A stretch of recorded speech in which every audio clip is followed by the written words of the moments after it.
শুনেন, আজকে হানিকে কি করেছি শুনেন।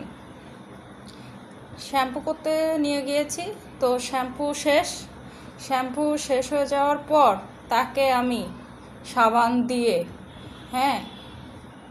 ক্লিয়ার করছি, কিন্তু সে ক্লিয়ার ফুল ক্লিন হয় নাই।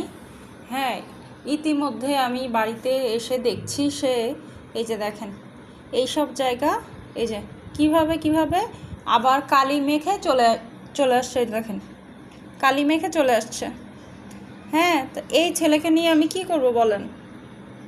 এই ছেলেকে নিয়ে আমি কি করব? আর একে আমি কতবার শাওয়ার দিব বলেন? সিলিংয়ের উপর বসে থাকে, ওখানে যে কালি মেখে টেকে চলে আসে। এটা ঠিক হানি? এটা ঠিক? এই যে তোমার কান টান কত সুন্দর করে আজ থেকে ক্লিন করে দিয়েছি। তুমি ময়লা মাখো শুধু।